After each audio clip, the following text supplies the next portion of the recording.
I never imagined my marriage would be hanging by a thread like this. It's funny how life can feel so stable one moment, and then suddenly everything seems to spiral out of control. My wife Claire and I have been together for 6 years, married for 4, and up until recently, I thought we had it all figured out. Sure, we had our disagreements like any couple, but they never lasted long. We always found our way back to each other, but these past few weeks have been different. Hellish, really. The kind of weeks where every little thing turns into an argument, where the distance between us isn't just emotional, but physical too. The air in our home has been thick with tension, and it feels like there's a wall between us that I can't seem to break down. We've been snapping at each other over the smallest things, like what to have for dinner or how to spend our weekends. You know how it is when things start to go south in a marriage. Those little annoyances that you used to laugh off suddenly become deal breakers. I'll be honest, I didn't handle it well. I got frustrated, angry, and instead of trying to fix things, I buried myself in work. That's my escape, I guess. When the real world gets too messy, I dive into the digital one where I can control everything. I work at one of the largest gaming companies, and as a lead programmer, my job is to solve all sorts of problems.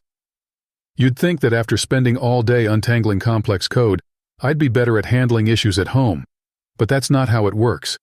If anything, the more I focused on work, the more I ignored what was happening in my own life.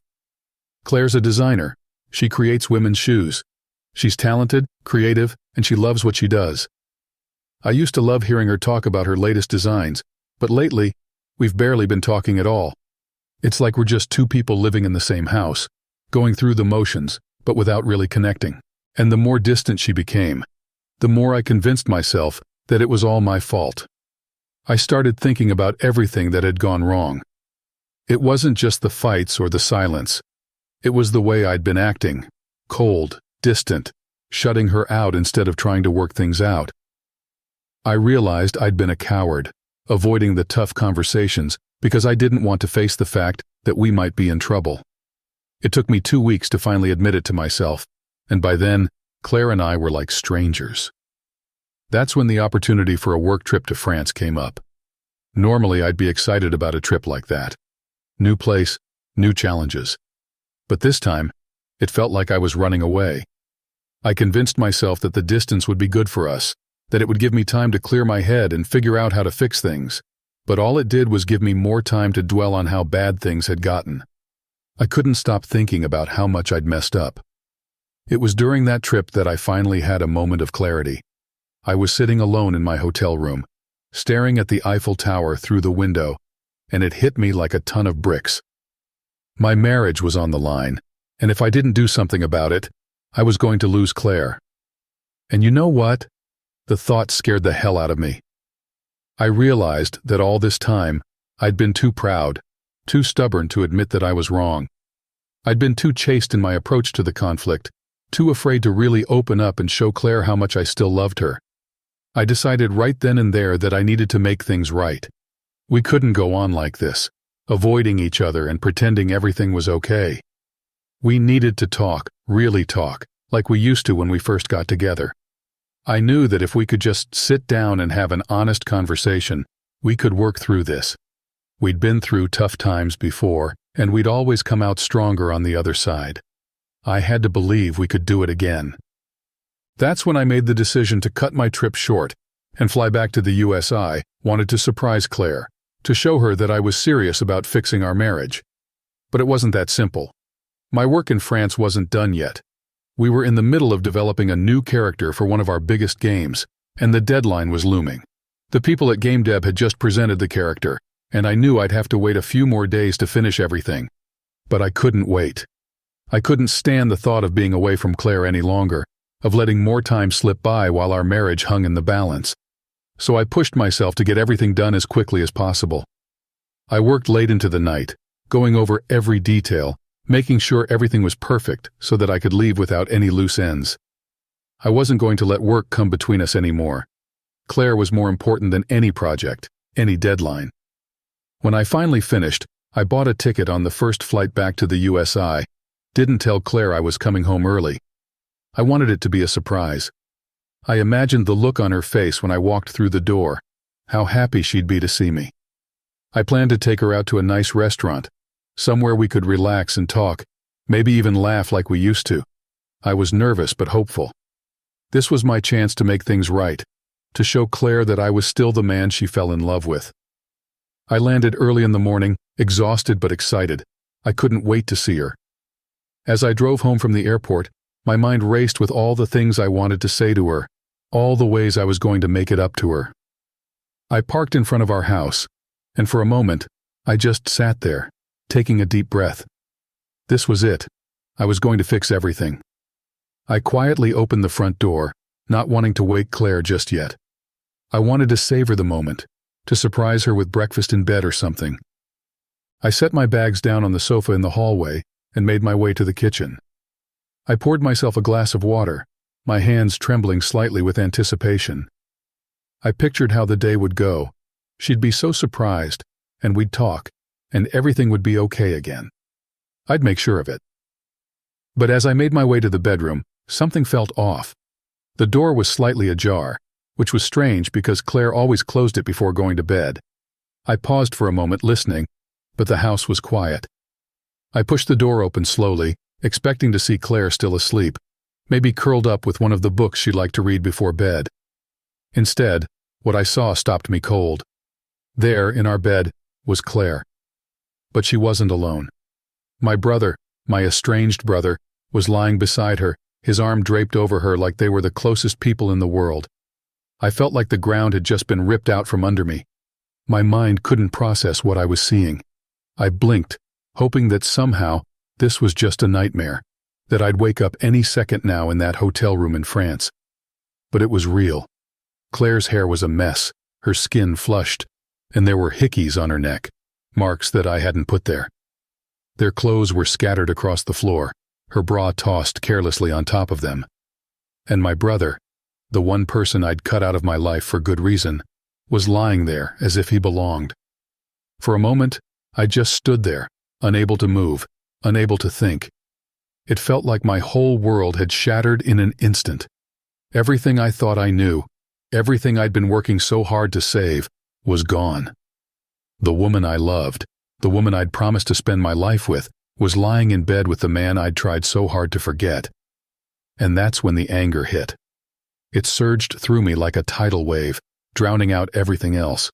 Without thinking, I rushed at my brother, grabbing him by the shoulders and yanking him out of the bed. He looked up at me, his face pale with shock, as if he couldn't understand what was happening. He started to stammer something, but I didn't give him a chance. I hit him square in the face, the force of the blow sending him stumbling backward. Claire woke up at the sound of the commotion, her eyes wide with fear. She looked from me to my brother and back again, her mouth opening and closing as if she wanted to say something but couldn't find the words. "What the hell is going on?" she finally screamed, but I wasn't listening. I was too consumed with rage, too hurt, too betrayed to care about anything she had to say. I just needed to get out of there, to get away from them both before I did something I'd regret. So I turned my back on them, walked out of the room, and left them behind. I stormed out of the bedroom, my heart pounding so hard I thought it might burst. The betrayal was like a knife twisting in my gut. I couldn't believe what I'd just seen. My wife, Claire, the woman I loved, in bed with my own brother. My mind was a whirlwind of anger, pain, and disbelief. How could she do this to me, and with him of all people? I stumbled into the living room and collapsed onto the couch, burying my face in my hands. My thoughts were racing, replaying the scene over and over like some sick movie I couldn't turn off. I'd come home early from France, excited to surprise her, thinking we could finally talk and fix our marriage. Instead, I walked into a nightmare. As I sat there trying to make sense of it all, I heard footsteps behind me. I didn't even have to look to know it was my brother Eric. He's always had that way about him, creeping up on people like a shadow. He had the audacity to walk into the room, still in the clothes he barely had time to throw on, and say, "Listen, man, I can explain everything." Explain? What was there to explain? The fury inside me boiled over, and before I knew it, I was on my feet, crossing the room in 2 quick strides. I didn't even give him a chance to finish whatever bullshit excuse he was about to come up with. I slammed my fist into his face, the impact sending him staggering backward until he hit the wall with a dull thud. "You forgot it, didn't you?" I snarled, my voice shaking with rage. "You forgot all the shit you've pulled over the years, all the bridges you've burned. And now this? My wife? In my house?" He stared at me wide-eyed, holding his jaw where I'd hit him. There was fear in his eyes, fear of me, fear of what I might do next. Good. He should be afraid. For as long as I can remember, Eric has been nothing but trouble, a stain on our family name. He started out as a reckless teenager, drinking, smoking, getting into fights. I tried to help him, to steer him back onto the right path, but he never listened. He always thought he knew better, that the rules didn't apply to him. And look where it's gotten him, reduced to sneaking into his own brother's bed with his wife. "Get the hell out of my house," I said, my voice low but full of venom. "Get out before I call the police and have you thrown out. You shouldn't even be here."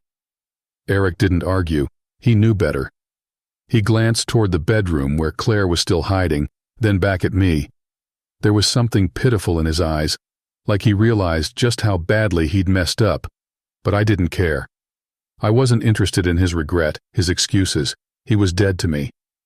He staggered toward the door, still holding his jaw, but just as he reached it, Claire finally emerged from the bedroom. She was wearing a robe, clutching it tightly around herself like it could protect her from the mess she'd made. "Please, calm down," she said, her voice trembling. "Let's just talk about this." "Shut up!" I shouted, not even bothering to look at her. I couldn't stand the sight of her, couldn't believe the woman I'd loved for so long could do something like this. "I don't want to hear a damn thing from you right now." But Claire wasn't done. I should have known she wouldn't just let it go. She always had to have the last word, always had to twist the knife a little deeper. "You've been so distant lately," she said, her voice wavering as she tried to play the victim. "You're always at work, always so busy. I needed someone and you weren't there. You don't pay attention to me anymore. You don't care." I could feel my blood boiling again. She was really going to try to pin this on me, after everything I'd done to keep our marriage afloat, after all the times I'd sacrificed my own time, my own needs to make sure she was happy. "Are you kidding me?" I spat, turning to face her. "I've been breaking my back to make sure we have a good life, to make sure you have everything you need. I've always tried to be there for you, Claire.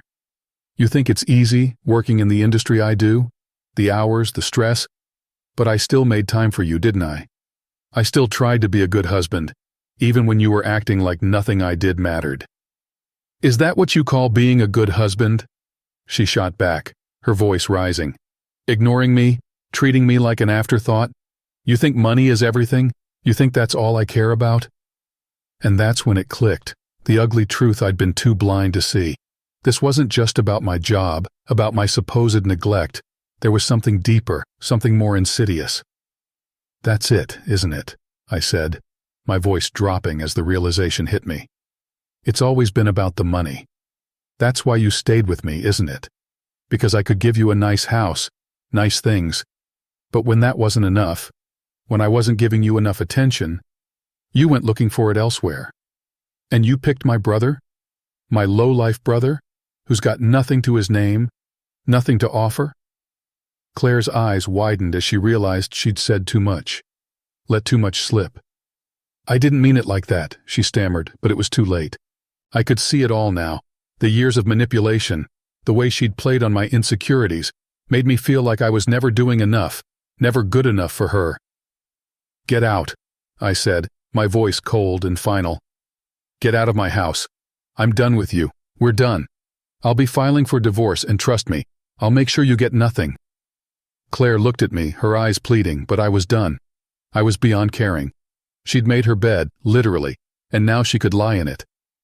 "I'm not going anywhere," she said, trying to stand her ground.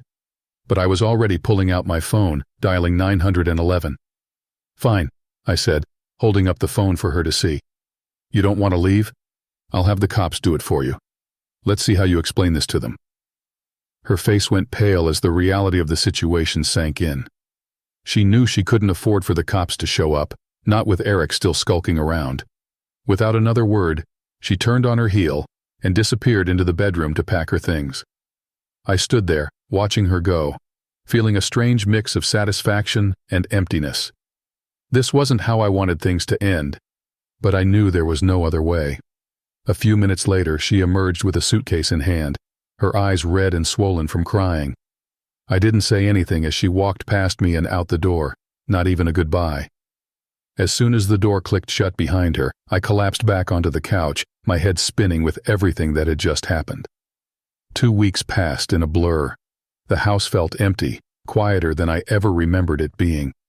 Claire was gone, and so was Eric, both out of my life for good. I filed for divorce like I said I would, and every time I think about it, there's this pang in my chest, like a reminder of what I'd lost. But honestly, I'm glad it's over. I don't know how I didn't see it sooner, how I let things get this bad. But I guess that's the thing about love. It blinds you to the truth until it's too late. I sit here now, on the same couch where I first tried to make sense of it all, and I feel, I don't know, numb maybe. Or maybe it's just relief. I don't have to pretend anymore, don't have to lie to myself that everything's okay when it clearly isn't. To anyone listening out there, let me tell you this. Don't ignore the signs. Don't let things get so bad that you end up like me, coming home to find your life in ruins. If something feels off, it probably is. And if you're in a marriage where you're the only one fighting to keep it together, maybe it's time to let go. I wish I'd done it sooner. Would have saved me a hell of a lot of heartache.